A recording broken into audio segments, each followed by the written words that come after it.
So it's been a little while since I recorded, and basically I just want to have a chat. For all that I talk about prioritizing mental health and the importance of putting mental health before everything else, in particular recovery from an eating disorder, I really haven't prioritized that myself recently, and I realised that I've been really a hypocrite, and basically if you watch my videos, you know that I'm a graduate student, and something that graduate students often tend to do is overwork and burnout, and basically I think that is what I've done. I have been putting work, my graduate school work, and also my volunteer work, which is really important to me, ahead of pretty much everything else, and that's come at the cost of spending time with friends and prioritizing my friendships. It's caused difficulties in my relationship, and it's obviously been really detrimental to my mental health as well. And my depression got really bad about 6 weeks ago, and I think that was triggered probably in part from just being in large part from being exhausted from working really hard for a long period of time. And when I get depressed, I often end up in a cycle of working even harder, because my depressive thoughts are about not doing enough, not being enough, not being deserving of being alive, and that I need to work harder to earn my place. My depressive thoughts will tell me that I don't deserve to be alive unless I am helping others and making a difference. I've suffered from depression for a long time, and I know that when I'm depressed I need to make myself slow down and really force myself to do activities that usually feel enjoyable, even if they don't when I'm feeling depressed. And this time I didn't do that. I could not focus to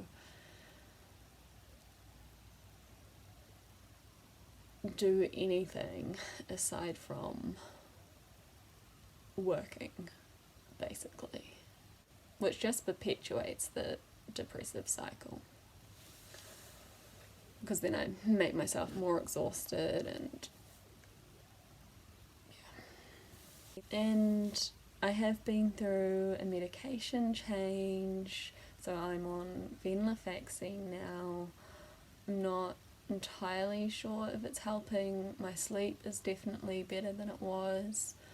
I think that now I really need to prioritize other methods of improving my mental health as well. So I'm going to take leave from university, not a suspension, just a break. I need to get back in touch with those methods that I know help my state of mind, like journaling, keeping myself aware of how I'm feeling, expressing my thoughts, and making myself do things to relax, like read a book or watch Netflix, and just break that cycle of overworking. The good thing through all of this is that I haven't lost weight. I will be honest and say that my eating has been erratic and not as regular as it should have been, which I am working on again, and also trying to use other people to hold myself accountable. I haven't lost weight, I haven't relapsed, I have no desire to relapse because I know that doesn't help.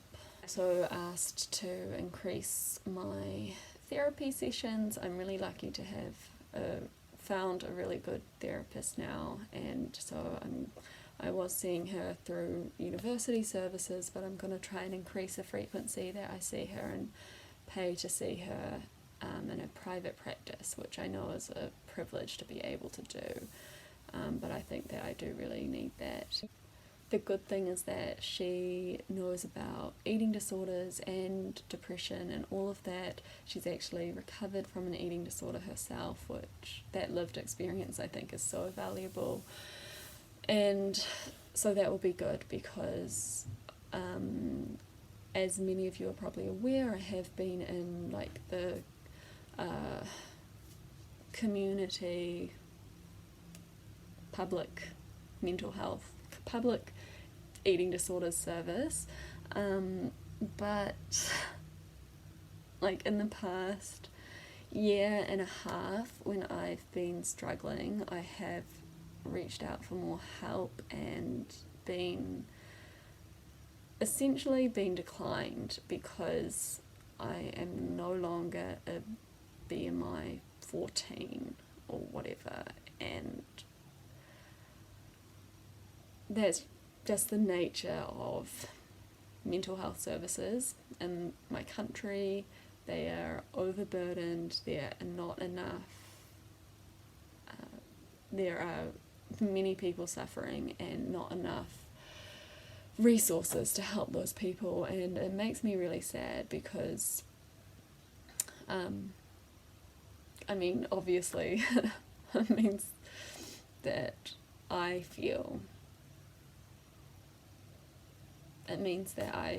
feel quite alone on the journey, but I also have felt that way for a long time through my recovery, to be honest. But it's also like just a reminder of how hard it must be for people who do not fit the stereotypical mold of an eating disorder.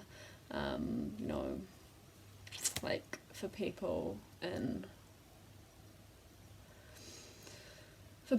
minority groups or people who are in larger bodies who can be really, really struggling, and I know that from my own experiences, that unless you reach a certain BMI threshold, you don't get help, which is absolutely ridiculous and terrible, and like there is so much that needs to change in treatment, and yeah, I could really rant on that for ages, but I won't.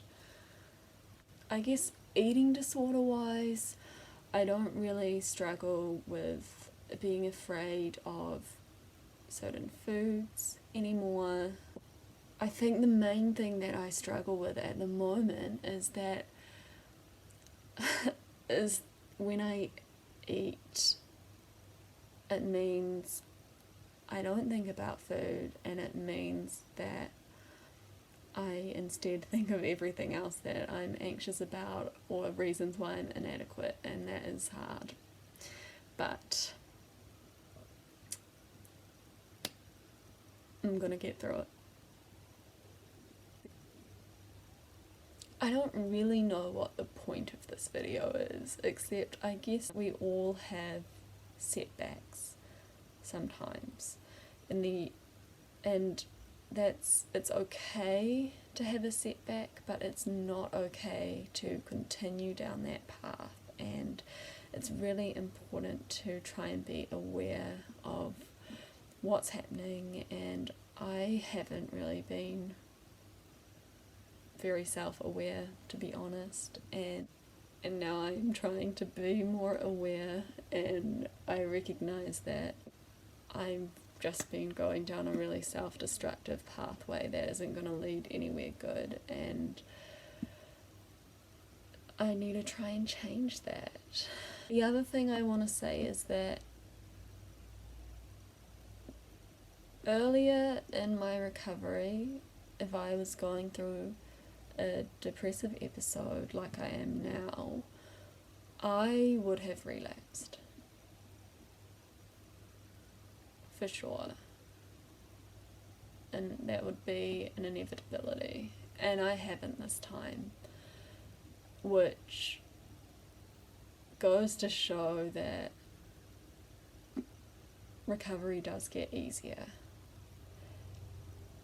Initially, it's a choice that you make every day, every meal, every snack. Recovery is a choice and you have to choose it.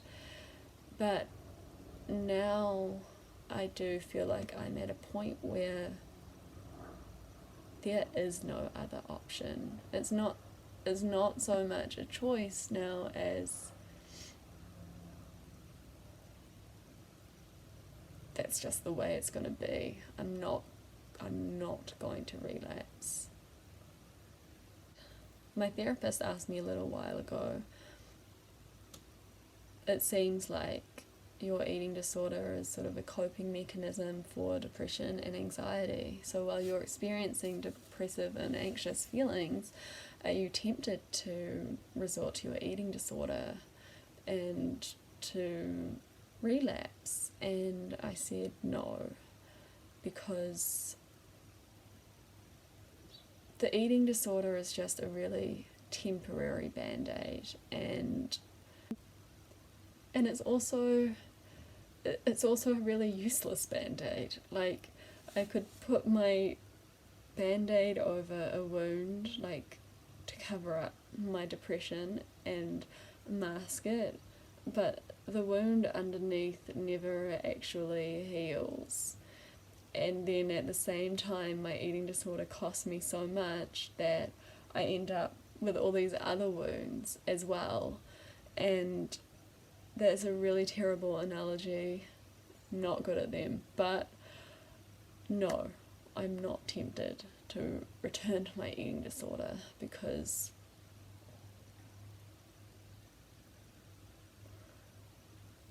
that life is miserable and it's so hard.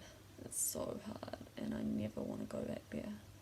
So that's really all I have to say. I'm sorry that this isn't a really positive video, but it is sort of positive because I feel determined to put effort into my mental health and to overcome this depression and to get back on track with my eating, and I've already made steps to do that, and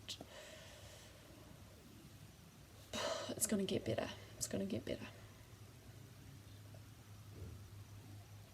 Okay. Thank you for watching. I hope that you're doing well, and I'm sending you lots of love. Bye.